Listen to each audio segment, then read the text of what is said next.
بیا هم ښه راغلی خوږو لیدونکو. ژوند خپرونې د میلمه برخه راورسېده چې میلمه سره به هم په دعا باندې خبرې کوو چې د دعا د قبلېدلو تر ټولو ښه وخت کوم یو دی. همدارنګه دعا کوونکي کسان د اسلام له نظره څومره دوی لوړ ځای لري، د ترڅنګ دعا کول څومره ښه دي، په ټول کې به دومره دوی نه پوښتو. نو خوږو لیدونکو، خپرونه کې میلمه را سره شته میر صلاح الدین میرزاده، د قرآن کریم حافظ دی. دوی سره به همدغه موضوع مطرح کوو او خبرې به ورسره کوو. سلامونه میرزاده صاحب، ستړی مه شئ، بخیر راغلی خپرونې ته. الحمدلله، انشالله خوب و صحتمند و سرحال باشین. سلام و درود خدمت بینندگان که ما را بینده هستند. امید که خوب و صحتمند و سرحال باشن، لباس عافیت و تقوا بر تن داشته باشن. بله، زنده باشی، بخیر باشی. میرزاده صاحب بخیر آمدید برنامه ما. الحمدلله بخیر و سلامت باشین. بله، بیاییم میرزاده صاحب اول شروع از دعا کنیم. دعا چی معنا داره و از نظر اسلام جایگاه ویژه داره؟ بله، دعا طلب کردن میگه. دعا در لغت خواستن را میگم و در اسلام جایگاه خیلی والایی داره، جایگاه خیلی ویژه‌ای داره. رسول الله صلی الله علیه و سلم میفرماید الدعا مخ العباده، دعا مغز عبادت است. یعنی ویژگی دعا رو ببینیم که رسول الله صلی الله علیه و سلم درباره دعا میگه الدعا مخ العباده، دعا مغز عبادت است. بنان دعا در اسلام خیلی ویژگی‌های زیاد داره. یکی ویژگی خاصش اینمی است که مغز عبادت است. بله، او کسا که مثلا زیاد دعا میکنه، خواستن میکنه، از نظر اسلام او کسا چی جایگاه داره؟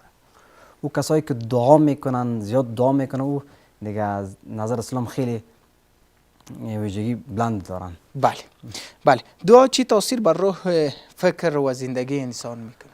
دعا در زندگی انسان، در مال انسان، در همه امورات زندگی انسان خیلی فایده ها داره، خیلی تاثیرات داره.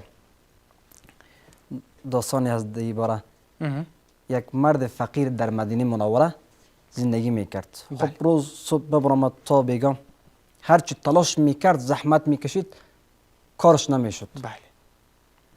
میامد خانه، میامد پس دست خالی.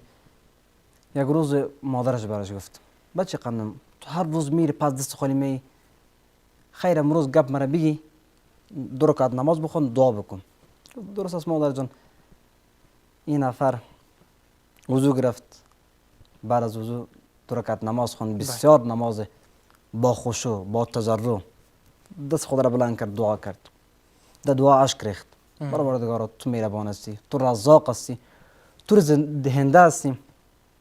خب طرف کار حرکت کرد، یک تاجر در سرایش آمد. و تاجر به این شخص گفت، به این مرد گفت من یک کارگر کار دارم، آیا کدام کسی است؟ که بله من پیش کار میگردم. باز این مرد دو خانه پادشاه رفت کار کرد. بالاخره تاثیر دعا در زندگی شد که او مرد خانه خرید. مادرش یعنی که تاثیر دعا خیلی تاثیرات در زندگی انسان داره. بله، زیادتر کسا هست مثلا میگه که ما دعا میکنیم، میگم که خداوندی چیز بر ما بده یا این کار ما خلاص که، اما دعای ما قبول نمیشه. مثلا ما که نماز بخوانیم بازم دعا میکنیم خب اما دعای ما قبول نمیشه. این باره شما چی میگید؟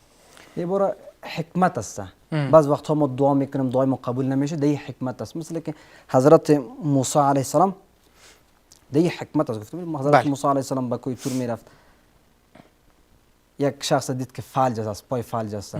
خیلی جگرش خون شد، گفت کاش که پای میداشت. بچه خردترک بود که دیگه کسا ساتری میکرد، دیگه هم قداش میدید که ساتری میکنن، بازی میکنن، خیلی جگرش خون میشد. ای کاش ما پای میداشتم.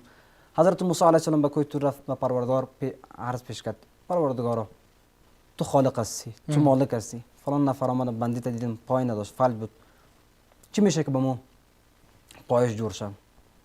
خب پروردگار دعایی را قبول کرد. بله، که میم حکمت است. نه یک روز موسی علیه السلام پس میرفت به کوی تور، میرفت دید که یک جای مردم دعوا میکنن، جنجال هستن. خب از احوال خبر شد. موسی علیه السلام پرسان کرد چی گپ است؟ گفت فلان نفر پایش فلج بود، خوب بود، حالا وقت پایش جور شده این نفر زده کشته. بنان دعا خیلی فضیلت داره. بله بله، همت است. برای قبولی دعا چی شرایط و آدابی وجود دارد؟ بله، برای شرایط دعا اصرار کردن، عجله کردن نه خیر. بله حضرت ابو هریره میفرماید، میگه رسول الله صلی الله علیه و سلم فرمود تا زمان الله سبحانه و تعالی دعای شما را قبول میکنه که شما عجله نکنید. در دعا اصرار بکنیم. اصرار خوب است، پروردگار ما را ببخش، پروردگار ما را ببخش، پروردگار به ما شفا بده. اصرار خوب است اما عجله نکنیم. عجله ای را میگه که پروردگار دعا کردم دعایم قبول نشد، دعا کردم چرا دعایم قبول نشد؟ عجله میگه. بران در دعا عجله کردن خوب نیست.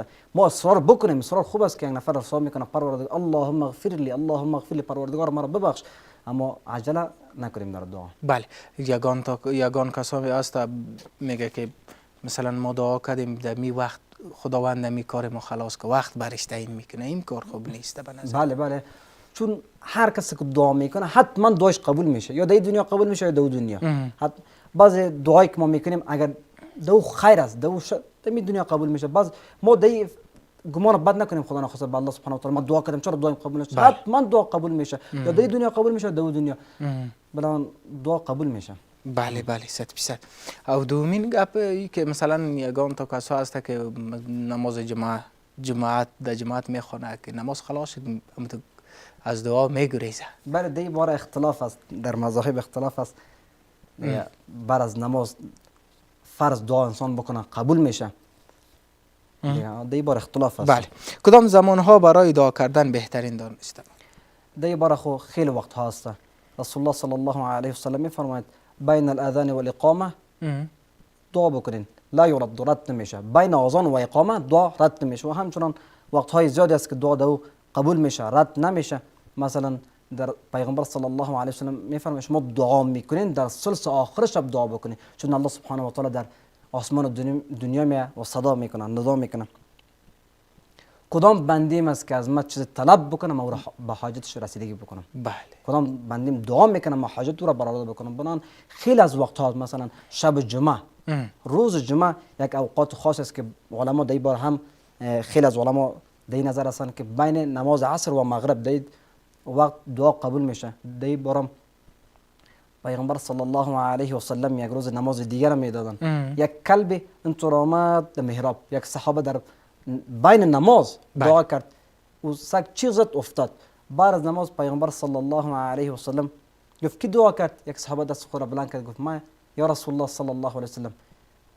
پیغمبر صلی الله علیه و سلم بسیار زیبا فرمود، گفت به خدا قسم اگر در این وقت تو بنابودی یک کشور دعا میکردی دعایت رد نمیشد، قبول میشد. یعنی بعد از نماز دیگر تا عصر در این وقت دعا قبول میشه. اگر شب عید قربان، شب عید رمضان دعا قبول میشه. بله یک سوال دیگه، چرا برخی دعاهای زود پذیرفته میشه و برخی باز میمونه تا یک وقت؟ بله خب ما پیشتر عرض کردم با شما دی حکمت است. بعض دعایی میکنیم زود پذیرفته میشه، بعض دعایی میکنیم تاخیر میشه. دی حکمت است. بله تفاوت میان دعای جماعتی و دعای فردی پر چیز داره؟ بله دعای اجتماعی چون یکی از وقتهایی که دعای ما قبول میشه رد نمیشه در اجتماع، چون در اجتماع فقیر دست بلند میکنه به توسط اونم الله سبحانه و تعالی دعای تو را قبول میکنه، رد نمیکنه. فردی باز زیاد تو تضرع میکنی یا دعای اصرار میکنی. یعنی از جمع کده فردی خوب است؟ هر دوش خوب است. بله دعا کردن عبادت است؟ بله چرا دعا عبادت کردن نیست؟ من پیشترها گفتم الدین و دعا مخونه به دعا مغز عبادت است. بله دعا عبادت است. عبادت پیغمبر صلی الله علیه و سلم میفرماید الدعاء هو العباد، دعا خودش عبادت است. این بار حدیث از پیغمبر صلی الله علیه و سلم فرموده، صحابه را گفت الدعاء هو العباد، دعا عبادت است. بنان ما کوشش بکنیم در زندگی که هستیم دعا بکنیم، دعا زندگی را تغییر میده. بله من پیشترها گفتم نه و شخص فعال بود به توسط دعای حضرت موسی علیه السلام. کدام طریقه داره مثلا دعا کردن که آدم بخواه که مثلا دست چی رقم بگیره و نماز بخونه؟ بله چی بکنن؟ کدام تو یک طریقه داره که آدم دعا بکنه و خداوند دعایش قبول کنه؟ طریقه داره. ما طریقش است که از فارسی که به عربی الله سبحانه و تعالی داره زودتر قبول میکنه. طریقش این است که ما وقتی میشینیم بسیار به تضرع، مثل که پیش یک پادشاه میریم به ما کمک بسیار به پیشانی غمگین مثلا سر ما را پایین میگیریم به ما کمک بکن. پیامبر صلی الله علیه و سلم نماز خوند، یک سجده کرد، بعد سجده پس دوباره خیست اینجا دعا کردن. اللهم اغفر لي ورحمني واهدني واجبرني وعافني ورزقني ورفعني. صحابه کرام تعجب آور شدن، البته گمان کردن که رسول خدا صلی الله علیه و سلم یک سجده یارش رفته، بعد با سجده دوم رفته. بنان طریق دعای نمیست که ما در دعا اصرار بکنیم، عجله نکنیم، روی به قبله بشینیم، وضو بکنیم.